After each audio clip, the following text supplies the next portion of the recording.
காகித சக்தி செய்திகள். காகித சக்தி செய்திகளுக்காக செய்திகள் வாசிப்பவர் ப. சௌந்தரராஜன். அதிமுக பொதுச் செயலாளரும் தமிழக சட்டமன்ற எதிர்க்கட்சித் தலைவரும் தமிழக முன்னாள் முதலமைச்சருமான எடப்பாடி கே. பழனிசாமி அவர்களின் ஆணைக்கிணங்க அதிமுக காஞ்சிபுரம் மாவட்டம் காஞ்சிபுரம் மாநகர வடக்கு பகுதி கழகம் சார்பில் அதிமுக காஞ்சிபுரம் மாநகர வடக்கு பகுதி கழக செயலாளரும் முன்னாள் காஞ்சிபுரம் மாவட்ட வேளாண்மை விற்பனை குழு தலைவருமான காஞ்சிபுரம் எஸ். ஜெயராஜ் அவர்கள் தலைமையில் அவரது ஏற்பாட்டில் மாபெரும் பொதுக்கூட்டம் காஞ்சிபுரம் பேருந்து நிலையம் எதிரே 19/1/2025 அன்று மாலை 6 மணியளவில் நடைபெற்றது. அதிமுக காஞ்சிபுரம் மாவட்ட கழக செயலாளரும் முன்னாள் அமைச்சருமான வி. சோமசுந்தரம் அவர்கள் முன்னிலையில் நடைபெற்ற இக்கூட்டத்தில் அதிமுக கொள்கை பரப்பு துணை செயலாளர் கோபி காளிதாஸ் அவர்களும் திரைப்பட நடிகையும் அதிமுக தலைமை கழக பேச்சாளருமான பாத்திமா பாபு அவர்களும் கழக அமைப்பு செயலாளரும் முன்னாள் சட்டமன்ற உறுப்பினருமான மைதிலி திருநாவுக்கரசு அவர்களும் கழக அமைப்பு செயலாளரும் காஞ்சிபுரம் மத்திய கூட்டுறவு வங்கி தலைவரும் முன்னாள் சட்டமன்ற உறுப்பினருமான பாலாஜாபாத் பா. கணேசன் அவர்களும் அனைத்துலக எம்ஜிஆர் மன்ற இணை செயலாளரும் முன்னாள் நாடாளுமன்ற உறுப்பினருமான காஞ்சி பன்னீர்செல்வம் அவர்களும் சிறப்புரையை ஆற்றிய இக்கூட்டத்தில் மாநில மாவட்ட பகுதி ஒன்றிய நகர பேரூர் ஊராட்சி கிளைக்கழக செயலாளர்கள் பிற அணி நிர்வாகிகள் திரளாக கலந்து கொண்டனர். கடையேழு வள்ளல்களில் 7வது வள்ளலாக இருந்த நம்ம தலைவர் அவர்கள் பொறுப்பாளர்களை உங்கள் அனைவருக்கும் முதற்க நன்றியும் நன்றி கலந்த வணக்கங்களுக்காகவே அனைத்து இந்திய அண்ணா திராவிட முன்னேற்ற கழகத்திற்காக பொன்மன செம்மல் டாக்டர் புரட்சி தலைவர் எம்ஜிஆர் அவர்களையும் மனித நேயமிக்க தலைவி மக்களால் நான் மக்களுக்காகவே நான் என்று வாழ்ந்த மனித புனிதவதி பொன்மன தலைவி டாக்டர் புரட்சி தலைவி அம்மா தெய்வத்தை நன்றியோடு வணங்கி கழகத்தினுடைய பொதுச் செயலாளர் எதிர்க்கட்சியினுடைய தலைவர் முன்னாள் முதலமைச்சர் 2026 மீண்டும் தமிழகத்தினுடைய முதலமைச்சராக பொறுப்பேற்கக்கூடிய புரட்சி தமிழர் அண்ணன் எடப்பாடியார் அவருடைய ஆணைக்கிணங்கே புரட்சி தலைவர் எம்ஜிஆர் அவர்களுடைய இந்த பிறந்த நாள் விழா பொதுக்கூட்டத்தை இங்கே தலைமையேற்று நடத்தி கொண்டிருக்கக்கூடிய இந்த மாநகரத்தினுடைய வடக்கு பகுதி கழகத்தினுடைய செயலாளர் மரியாதைக்குரிய அருமை தம்பி காஞ்சி ஜெயராஜ் அவர்களே, அற்புதமான கூட்டம். நான் தம்பி ஜெயராஜ் கிட்ட சொன்னேன், போன வாரம் இந்த இடத்துல திமுக காரர் 2 மந்திரியை வச்சு கூட்டம் போட்டா அந்த கூட்டத்துக்கு ஒரு கவுண்டர் கூட்டம் போடுப்பான்னு சொன்னேன். அவர் கவுண்டர் கூட்டம் போட்டது மட்டுமல்ல, அந்த மந்திரிக்கெல்லாம் பதில் சொல்ற அளவுக்கு கவுண்டர் ஸ்பீச்சே கொடுத்துட்டார். இன்னைக்கு என்ன நாள் தெரியுமா? பொங்கல் பண்டிகையை முடிச்சிருக்கிறோம். இந்த பொங்கல் பண்டிகையை மகிழ்ச்சியோட கொண்டாடுறதுதான் புரட்சி தலைவி அம்மா அந்த ரேஷன் கடைகளை 100 ரூபாய் பொங்கல் பரிசாக கொடுத்து ஆரம்பித்து அதை நம்முடைய புரட்சி தமிழ் அண்ணன் எடப்பாடியார் 2500 உயர்த்தப்படும். இன்னைக்கு என்ன நிலைமை? நம்ம தாய்மாரெல்லாம் ரேஷன் கடைக்கு ஓடுறாங்க. என்னைக்கு 10ஆம் தேதி டோக்கன் தராங்கன்னு சொல்லிட்டு போனா அந்த டோக்கனுக்கு என்னடானா ஒரு தடி கரும்பு, பச்சரிசி கூட இல்ல, அரிசி சக்கரை, இதை வாங்கிட்டு வீட்டுக்கு போன்னு சொல்லி அனுப்பிட்டாங்க. இதுதான் இந்த ஆட்சி. ஆண்டுதோறும் 100 ரூபாயில ஆரம்பிக்கப்பட்ட இந்த திட்டம் நம்ம புரட்சி தமிழ் அண்ணன் எடப்பாடியுடைய ஆட்சி காலத்துல 2500 ரூபாய்க்கு கொண்டு வந்து நிறுத்தினமே. நீ உண்மையாகவே இந்த மக்கள் மீது நம்பிக்கை வைத்திருந்தால், இந்த மக்கள் மேல் பாசம் வைத்திருந்தா அட்லீஸ்ட் ஒரு 3000 கொடுத்திருக்கணும். பொங்கல் பண்டிகை ஒரு கோயில் உள்ள போயிட்டு வர முடியுதா? அந்த மக்களுக்கு தேவையான அடிப்படை வசதிகள் இருக்குதா? தங்க இடம் இருக்குதா? அவர்களுக்கு தகுதியான வசதியான கழிப்பிட வசதி செய்யப்பட்டிருக்குதா? எதுவும் கிடையாது. ஆனா இன்னைக்கு பாருங்க, திமுக அங்கங்க பேக் வச்சு நிக்கிறான். வண்டி நித்தனா காசை கொடுக்கிறான், காரை நித்தா காசை கொடுக்கிறான். இப்படி பணத்தை கொள்ளையடிக்கக்கூடிய வேலையை தான் திராவிட முன்னேற்ற கழகம் செஞ்சு கொண்டிருக்கிறது. நம்ம இந்த அரசியலுடைய புள்ளிவரத்தை கொஞ்சம் எண்ணி பார்க்கணும். இன்னைக்கு அதிமுக சாதாரண கட்சி இல்ல. இன்னைக்கு அனைத்து இந்திய அண்ணா திராவிட முன்னேற்ற கழகம் உலகத்திலேயே, ஏன் சொன்னால் இந்தியாவிலேயே 3வது பெரிய கட்சியாக உருவாக்கிய தலைவி புரட்சி தலைவி அம்மா. நாடாளுமன்ற தேர்தல் முடிஞ்சது. அந்த நாடாளுமன்ற தேர்தலில் கூட 21.9% வந்துடாதீங்க. நீங்க நம்ம என்ன சோர்ந்து போயிட்டுமா இல்லையே. இன்னைக்கு கழகத்தினுடைய புரட்சி தலைவர் எம்ஜிஆருடைய இந்த 108வது பிறந்த நாளில என் தங்க கட்டிகள் சிங்க குட்டிகளா இன்னைக்கு எழுந்து வந்தாச்சு. அடுத்த தேர்தலை பார், களத்துல பார். வாடி வாசல் திறந்து அங்கிருந்து புறப்பட்ட காளைகளை போல அதிமுக இருக்கக்கூடிய ஒவ்வொரு தொண்டனும் இந்த திமுகவை வீட்டுக்கு அனுப்பிய தீர்வோம் என்ற எண்ணத்தோடு களம் காணுவோம், வெற்றி பெறுவோம். நாளை நமது 234 நமதே என்பதை சொல்லி இந்த 200 கணக்கு போட்டுட்டு இருக்கிறான் ஒருத்தர். 200 அவருக்கு வராது, 34 வராது. இந்த முறை எதிர்கட்சியாக உட்கார போவது அதிமுக அடையாளம் காட்டக்கூடியவர் தான் என்பதை இந்த நேரத்திலே சொல்லி இந்த அற்புதமான கூட்டத்தை இங்கே அற்புதமாக உருவாக்கிய நம்முடைய பகுதி கழகத்தினுடைய செயலாளர் அன்பு தம்பி ஜெயராஜ் அவர்களுக்கும் அவரோடு இருந்து பணியாற்றக்கூடிய அத்தனை சகோதரர்களுக்கும் நெஞ்சார்ந்த நன்றிகளையும் வாழ்த்துக்களையும் மாவட்ட கழகத்தினுடைய சார்பாகவும் நம்முடைய பொதுச் செயலாளர் அண்ணன் எடப்பாடி அவருடைய சார்பாகவும் வாழ்த்துக்களை சொல்லி விடைபெற்றுக் கொள்கிறேன். நன்றி, வணக்கம். புரட்சி தலைவர் அவருடைய 108வது பிறந்த நாளுக்காக கூடியிருக்கிறோம். 87 அவர் மறைந்தாலும் இத்தனை ஆண்டுகள் கழித்தும், கிட்டத்தட்ட 37 ஆண்டுகள் கழித்தும் அவர் பெயரை சொன்னாலே போதும் மெய் சிலிர்க்கிறது. கலை நிகழ்ச்சிகளிலே எம்ஜிஆர் போல வேடம் அணிந்து ஒருவர் வந்தாலே நாம் பார்த்து சிலிர்த்து போகிறோம். அவர் மறைவிற்கு பிறகே ஒரு தலைமுறையே உருவாகிவிட்டது. என்றாலும் இந்த தமிழகத்திலே சிறப்பான ஆட்சியை 72 புரட்சி தலைவர் அவர்கள் கட்சியை தொடங்கினாங்க. 77 முதலமைச்சராக ஆட்சி கட்டிலே அமர்ந்தார். தொடர்ந்து 3 முறை அவர் மறையும் வரை இந்த தமிழகத்திற்கு ஒரு பொற்கால ஆட்சியை தந்து மறைந்தவர் தான் புரட்சி தலைவர் அவர்கள். உணவு இடைவேளை வரும்போது எல்லாருக்கும் உணவு பரிமாறுவாங்க, தலைவருக்கு தனியா உணவு பரிமாறுவாங்க. இன்னைக்கு வரைக்கும் அப்படிதான். ஆனால் புரட்சி தலைவர் அவர்கள் மற்றவங்களுக்கு சரியா சாப்பாடு கொடுப்பாங்களோ மாட்டாங்களோன்னு சொல்லிட்டு தொழிலாளர்களா வந்து ஒன்னா உக்காந்து அவங்களுக்கும் எனக்கு கொடுக்கறதே போடுன்னு சொல்லி சமபந்தியாகி நிஜமாக செய்து காட்டியவர் புரட்சி தலைவர் அவர்கள். காஞ்சிபுரத்தில் அண்ணனுடைய மண்ணில் அண்ணனுடைய இதய கணிக்கு பிறந்தனா எப்படிப்பட்ட வாய்ப்பு எங்களுக்கு கிடைத்திருக்கிறது. இந்த உலகத்தில் எத்தனையோ பேர் பிறக்கிறார்கள், வாழ்கிறார்கள், இந்த மண்ணை விட்டு மறைந்து போகிறார்கள். பிறக்கிற எல்லோருக்குமே இந்த நாடு விழா எடுப்பது இல்லை. தோன்றி புகழோடு தோன்றுக அகுதிலா தோன்றலின் தோன்றாமை நன்று என்றான் வள்ளுவ பெருந்தகை. ஒரு மனிதன் தோன்றினால் புகழோடு வாழ வேண்டும். அப்படி வாழ்ந்து இந்த மண்ணை விட்டு மறைந்ததற்கு பின்னால் மக்கள் இதயங்களில் எந்த தலைவன் வாழ்கிறானோ அந்த தலைவனுக்கு மட்டும்தான் இந்த நாடு விழா எடுக்கிறது. அந்த வகையில துப்பாக்கி குண்டுக்கும் தொண்டை இடம் கொடுத்த குமரவள்ளல் நம்முடைய பொன்மனை செம்மல் புரட்சி தலைவர் எம்ஜிஆர் அவர்களுக்கு இன்றைக்கு 108வது பிறந்த நாள். மறைந்து 38 ஆண்டுகள் ஆகிறது. இன்னும் ஒரு 10 வருடம் போனால் 100 கடந்து விடுவோம், அரை நூற்றாண்டை கடந்து விடுவோம்.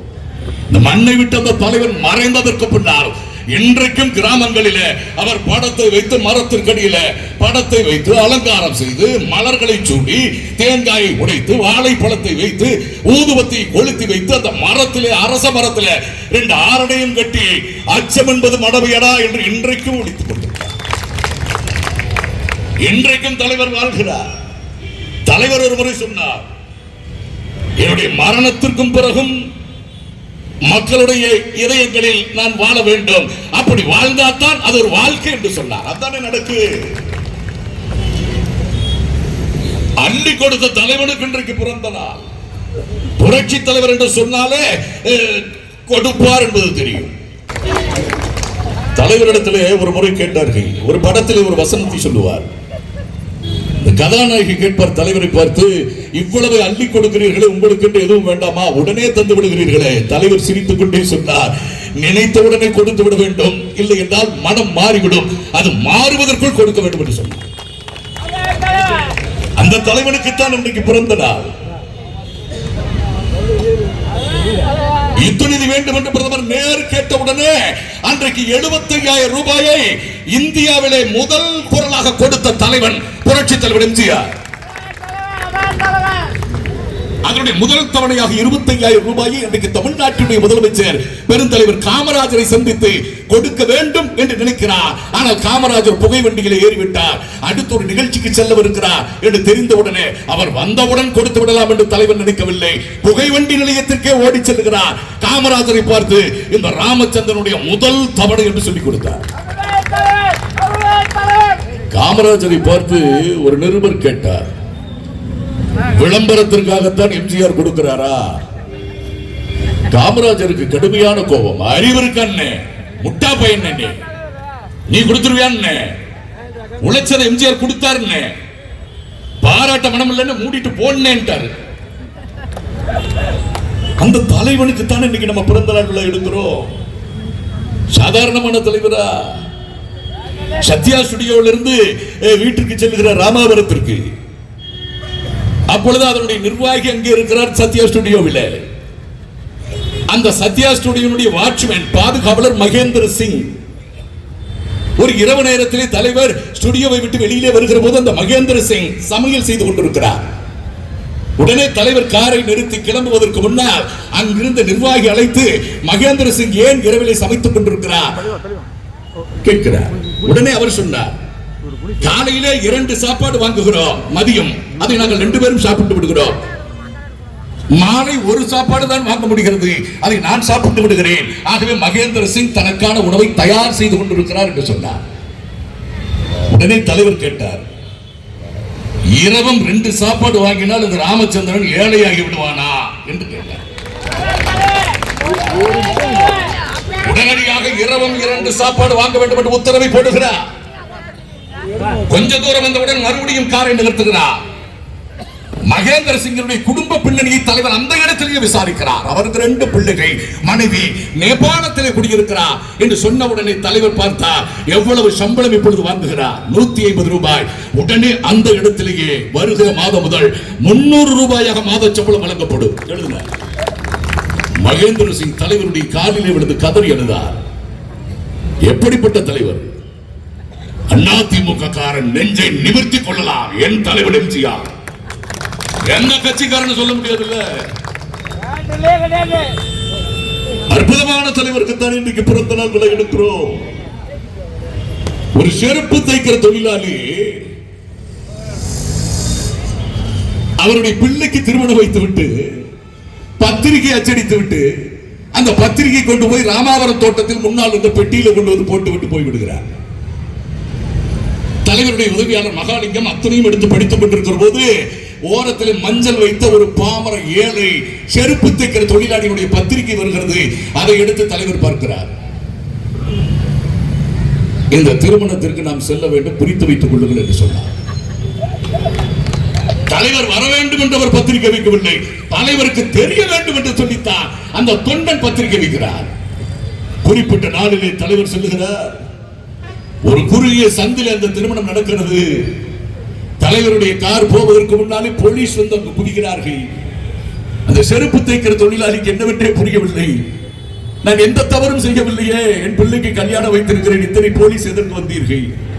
அந்த போலீஸ் சொன்னார், முதலமைச்சர் புரட்சி தலைவர் வந்து கொண்டிருக்கிறார் இந்த திருமணத்திற்கு. அதே போல தலைவர் போய் இறங்குகிறார். அந்த தொழிலாளி கைகால் எல்லாம் உதறுகிறது. தலைவா, நீங்களே வந்து விட்டீர்கள் இந்த ஏழையினுடைய வீட்டிற்கு. தலைவர் சிரித்துக் கொண்டே மணமக்களை வாழ்த்தி விட்டு அவர் எப்பவுமே ஒரு பொட்டணம் கொண்டு போவார், பேப்பர்ல சுத்தி அதை கொடுத்து விட்டு வருகிறார். அதிலே 35,000 ரூபாய் ரொக்கப்படம் இருக்கிறார். அன்றைக்கு 35,000 ரூபாய் என்றார், இன்றைக்கு 35 லட்சம் அள்ளி கொடுத்த தலைவன் அல்லவா. பேப்பர்ல சுருட்டி யாருக்கும் தெரியாமையே கொடுப்பாருங்க. ஒருத்தர் வந்து கேட்கிறாரு, என் பிள்ளைக்கு கல்யாணம் வச்சுட்டேன்னு, அன்னைக்கு தான் படத்துக்காக அட்வான்ஸ் வாங்கி வச்சிருக்காரு, எவ்வளவு வேணும்னு கேட்டார். 10,000 வேண்டும். போதுமா என்று கேட்டார். போதும் என்று சொன்னார். 20,000 கொண்டு வந்து தலைவர் கொடுத்தார். ஆனா அந்த 20,000 வாங்கிட்டு நம்மால் என்ன நினைப்போம் தெரியுமா? கேட்டன்னு எச்சா கொடுத்துட்டாரு, 30 கேட்டிருக்கலாமோ. அதையும் ஒரு தடவை தலைவர் சொன்னார், எனக்கு இதை கொடுத்து அவனை திருப்திப்படுத்த முடியவில்லை, எவ்வளவு கொடுத்தாலும் முகத்தில் மகிழ்ச்சியை பார்க்கவில்லை. பிறகுதான் புரிந்து கொண்டேன், அவனை முகத்தில் மகிழ்ச்சி பார்ப்பதற்கு என்ன செய்ய வேண்டும், ஆகவே அடுப்பை பற்ற வைத்து விட்டேன். ராமாவரம் தோட்டம் என்று சொன்னால் அணையாத அடுப்பு. அடையாத நெடுங்கதவு. மனுஷன் போதுன்னு சொல்றது எது சொல்லு பாப்போம்? சாப்பாடு. இன்னொன்னு இருக்கு, மீறி என்ன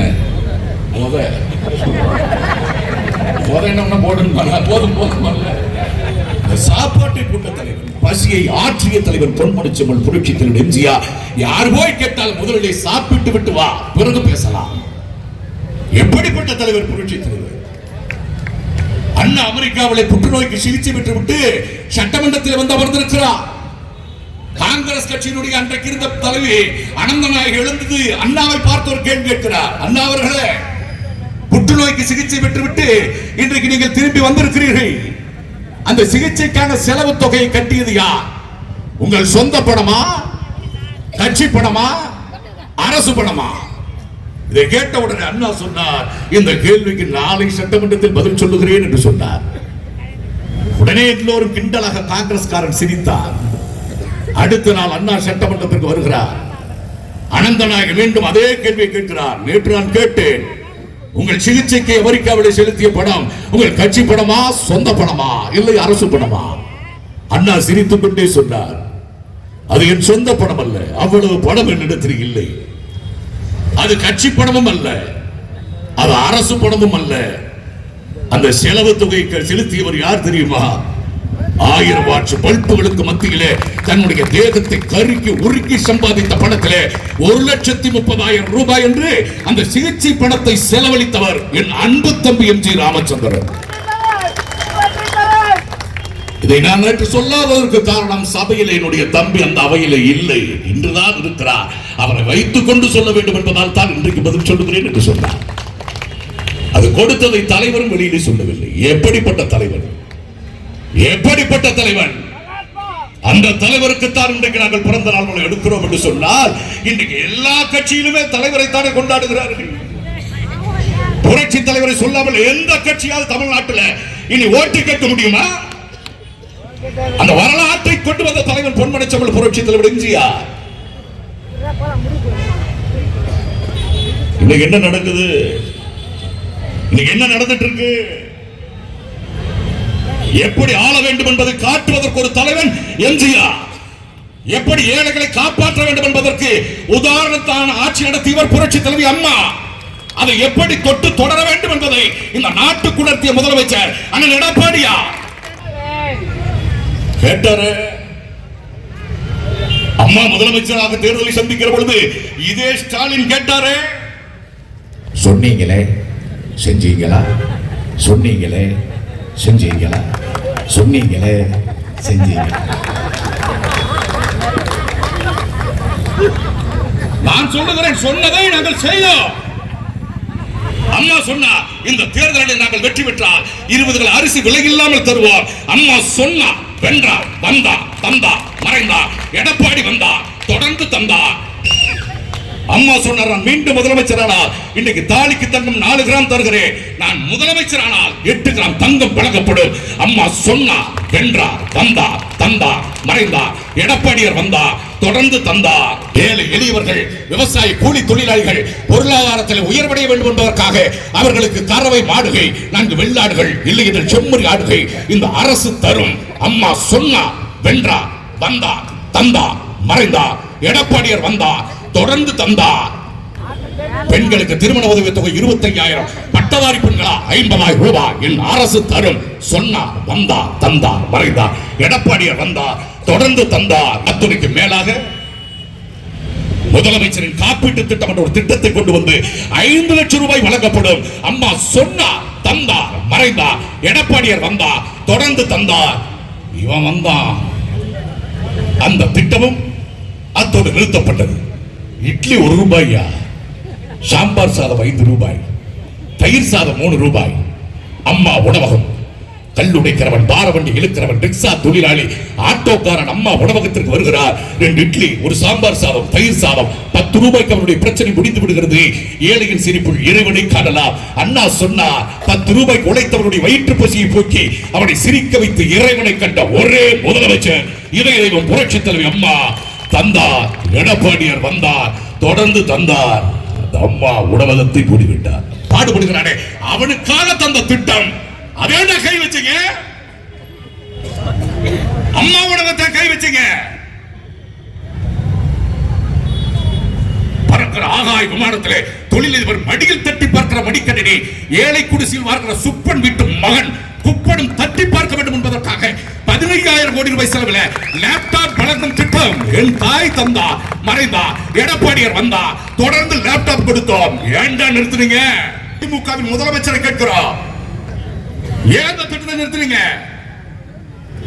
மினி கிளினிக் எங்க? அம்மா சிவன் எங்க? அம்மா குடிநீர் எங்கடா? அம்மா மருந்தகம் எங்க? ஓட்டு போட்டவனை கேட்கிற சொல்லு, எங்க அந்த திட்டம்? ஒரு அம்மாட்ட கேட்டோம் எலெக்ஷன்ல, யாருக்கு ஓட்டு போட போறேன்னு கேட்டோம். அந்த அம்மா சொல்லுச்சு, எடப்பாடி நல்லா தான் ஆட்சி பண்றாரு, எந்த குறையும் இல்லை. ரேஷன் கடையில கொரோனாவில் சாமானமெல்லாம் சும்மாவே கொடுத்தாரு. பொங்கலுக்கு 2,500 ரூபா கொடுத்தாரு. ஆனாலும் இந்த தடவை மாத்தி போடலாம். அதைத்தானே அனுபவிச்சுட்டு இருக்கீங்க. அந்த 1000 ரூபாய் வாங்கிட்டு நாசமா போகாதீங்க. அதை கொடுத்து உங்களை எங்க கொடுத்து நிப்பாட்டிட்டார் பாத்தீங்களா? எனக்கு முன்னால சகோதரி பாத்திமா சொன்னாரு, பொங்கலுக்கு என்ன வாங்குனீங்க?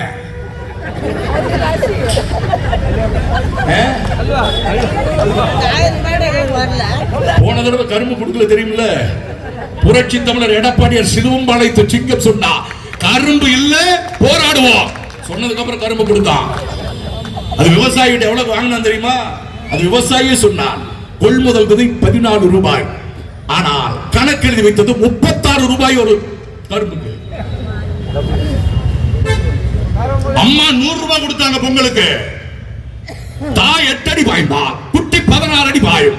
அண்ணன் எடப்பாடியா பொங்கலுக்கு பரிசு தொகுப்போடு 1000 ரூபாய் 2,500 ரூபாய் கொடுத்தாங்க. அதற்கடுத்த பொங்கலுக்கு எவ்வளவு? 2,500 ரூபாய். அப்ப ஸ்டாலின் என்ன சொன்னார் தெரியுமா? எடப்பாடி 2,500 ரூபாய் தந்திருக்கிறார், அது போதாது, இன்னும் கொஞ்சம் கூட்டி கொடுக்க வேண்டும். சரி, எவ்வளவு கூட்டி கொடுக்கணும்? 2,500 1,500 சேர்த்து 2,500 1,500 சேர்த்து 5,000 ரூபாயாக தர வேண்டும். கணக்குவாதியார் இன்னைக்கு வரைக்கும் தேடிட்டு இருக்கிறேன். 2,500 1,500 நீ சொல்லியா? 2,500 1,500 4,000 கரெக்டா சொன்னதுனாலதான் நீ உட்கார்ந்துட்டு இருக்க. 5,000 நீதாய சீஃப் மினிஸ்டர் ஆஃப் தமிழ்நாடு, நீதான் முதலமைச்சர். 5,000 ரூபாய் தரணும்னாருல. ஆட்சிக்கு வந்து எவ்வளவு நாள் ஆச்சு? 3 வருஷம் முடிஞ்சது, 3.5 வருஷம் முடிஞ்சது இல்ல. 3 பொங்கலை கடந்து விட்டா. வரிசையை பாப்போமா, எந்தெந்த பொங்கலுக்கு என்னென்ன கொடுத்தாருன்னு. 5,000 தர வேண்டும். நீ என்ன நொட்டன்னு பாப்போம். முதல் பொங்கலுக்கு எல்லாம் மாத்தி போடலாம் போட்டல்ல பொங்கலை எல்லாம் இவர் அறிவிக்கிறார். முதல் நாள் பொங்கலுக்கு ஆட்சிக்கு வந்து முதல் பொங்கலை சந்திக்கிறோம். ஆமா, என்னென்ன பொருள் வழங்கப்படும் என்று நாளை அறிவிக்கப்படும். உடனே நம்ம பொம்பளைகளை அடுத்த நாள் அறிவிக்கிறார். பொங்கலுக்கு 27 பொருட்கள் வழங்கப்படும். பொங்கலுக்கு எவ்வளவு பொருளியா வேணும்? எவ்வளவு வேணும்? அரிசி, உருண்டை வெல்லம், நெய், ஏலக்காய், திராட்சை, முந்திரி, கரும்பு, இந்த 8 பொருள் தானே வேணும். 27 பொருட்கள் இருக்காரு பொங்கலை அறிவிக்கிறார். அடுத்த நாள் மிளகாய் தூள் 100 கிராம், மல்லித்தூள் 50, சீரகம் 30, மிளகு 200 கிராம், புளி 1/4 கிலோ. இதை வச்சு எப்படா பொங்கல் செய்வாவோ? இது ஒரு மஞ்சள் பையிலே போட்டு கொடுக்கப்படும். பையே இல்லையாடா? அதை அச்சடித்து கொண்டிருக்கிறோம். இந்த பைய கொடுத்தானா பாதி பேர் பையே இல்ல. நான் கேட்கிறேன், புளியோதரை அவ கிளறா, பொங்கல்ரா. பொங்கலுக்கு எதுக்கு வரமிளகா பச்சை மிளகா? அடுத்த பொங்கலுக்கு என்ன அறிவிக்கிறார் தெரியுமா? 1000 ரூபாய் வழங்கப்படும். 5000 கொடுப்பேன்னு சொன்னீங்க. நிதி நிலைமை அவ்வளவுதான். நீ முதலமைச்சரா இருந்தா நிதி நிலைமை, நாங்க முதலமைச்சர்னா எந்த நாய் நாசமா போனா 5000 நொட்ட வேண்டும். என்னங்க லாஜிக் இது? அடுத்தது இப்ப பார்த்தார், இந்த பொங்கலுக்கு என்ன கிடைச்சது? 1 கிலோ பச்சரிசி, 1 கிலோ சர்க்கரை. இந்த பிக் பாஸ்ல இருக்கிற நாட்டவே பேசுறாங்க. சர்க்கரை, அப்புறம் ஒரு முழு கரும்பு. பரிசு தொகுப்புக்கு டோக்கன் விநியோகிக்கப்படுகிறது. இங்க பாரு, அரிசி, சர்க்கரை, கரும்பு 3 சேர்ந்து எவ்வளவு தெரியுமா? 93 ரூபா. 1500 சேர்த்து 93 ரூபாய் கொடுத்திருக்காங்க. 2,21,00,000 ரேஷன் அட்டைகள் டோக்கன் தயார் செய்யப்பட்டது. 33 லட்சம் பேர் அதை புறக்கணித்திருக்கிறார்கள். அந்த பரிசு தொகுப்பை வாங்கவே இல்லை. இன்றைக்கு பரிசு தொகுப்பை புறக்கணித்திருக்கிறார். 26 தேர்தலில் உன்னுடைய வண்டி தொகுதிக்குள்ளே போக முடியாது. கவனத்தில் வை. உன்னை புறக்கணிக்க போகிறார். எங்க இந்த பொங்கலுக்கு நெய்யுக்கு எங்கேயும் போவாம நெய் எவ்வளவு ஆயிரு? திராட்சை மந்திரி எவ்வளவு ஆகு? ஏலக்காய் 2 ரூபாடா. அதுக்கு கூட ஓட்டு போட்டவனுக்கு வக்க இல்லையா? சர்க்கரை, அரிசி, கரும்பு, பொங்கல் ஆயிருமாடா. என்னங்க அசிங்கமா இருக்குது? ஏன் பண்ணல? நிதி நிலைமை சரியில்லை. அப்படியா? அதிமுகவை 5 லட்சம் கோடி கடன் வாங்கி வைத்துவிட்டு போய்விட்டார்கள். நீ என்ன பண்ணிருக்கிற? நாங்கள் வெறும் 3,50,000 மட்டும்தான் வாங்கி இருக்கிறோம். அதிமுக எத்தனை வருஷத்துல 5 லட்சம் கோடி? 10 வருடம் ஆண்ட போது 5 லட்சம் கோடி. நீ எவ்வளவு வருஷம் ஆண்டிருக்க? 3.5 வருடம். எவ்வளவு கடன்?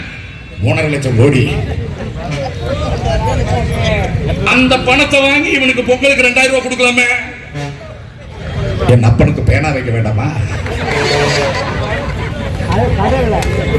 யாருக்கு பேனா? உங்க அப்பனுக்கு பேனா. எத்தனை அடி? 134 அடி. ஏன் அவ்வளவு? ஏற்கனவே திருவள்ளுவருக்கு 133 அடி இருக்கிறது. அதனால எங்க அப்பனுக்கு 130. எடப்பாடியார் கேட்டா, சட்டமன்றத்திலேயே கேட்டா, சட்டம் பேசப்படுகிற, எழுதப்படுகிற, உருவாக்கப்படுகிற, இயற்றப்படக்கூடிய சட்டமன்றத்தில் சொன்னா எழுதுகிற பேனாக குழந்தைக்கு தந்திருக்கலாமே. யாருடைய பணம்? அந்த காசை கொண்டு வந்து பொங்கலுக்கு தரக்கூடாதா? கார் ரேஸ் விடுறான் சென்னையில. இது என்ன பெரிய சுவிட்சர்லாந்தா, அமெரிக்காவா, ரஷ்யாவா? பெரிய நாடாடா. இங்க இருக்கிற கார் ரேஸ் அதுக்கு எத்தனை கோடி? 48 கோடி ரூபாய். அதுக்கு பொங்கலுக்கு ஏலக்காய் கொடுத்துக்கலாமேடா, திராட்சை மந்திரி தந்திருக்கலாமே. எல்லாத்துலயும் அவன் பேரை போடுறானே. நான் கேட்கிறேன்டா, இவ்வளவு பணம் வாங்கினீர்கள், 3 லட்சம் கோடி ரூபாய். விவசாயி தன்னுடைய விளைநெல்லை கொண்டு வந்து கொட்டி வைக்கிறானே, அந்த பகர கொட்டகை ஏண்டா போடல? மழையில நனைஞ்சிட்டு போகுதுடா, விதை நெல்லு முளைக்குதுடா. அந்த குடோன் கட்டலிங்க. கேள்வி இல்லை எந்த மலை உயர்ந்தது போல் மனம் உயர்ந்ததென்று இவர் வாழ்வில் விளக்குகிறார். இவர் வாழ்வில் விளக்குகிறார். உன்னை ஏமாற்றும் காணும் ராஜா நேரம் வரும் காத்திருந்து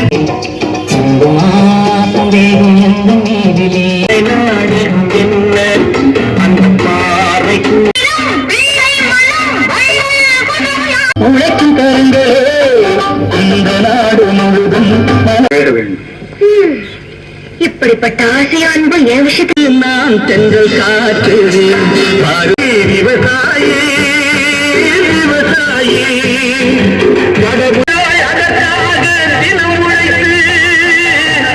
நிலவிற்பனையில் நம்பிக்கையான நிறுவனம் GRS என்டர்பிரைசஸ் பெரிய பாய்மார்க்கு வடமதுரை எண்ணகுப்பம் ரோடு. அனைத்து இசைகளும் கற்க சிறந்த இடம் வேப்பம்பட்டு AJ மியூசிக் அகாடமி அப்ரோ பார்மசி மேல்தளத்தில்.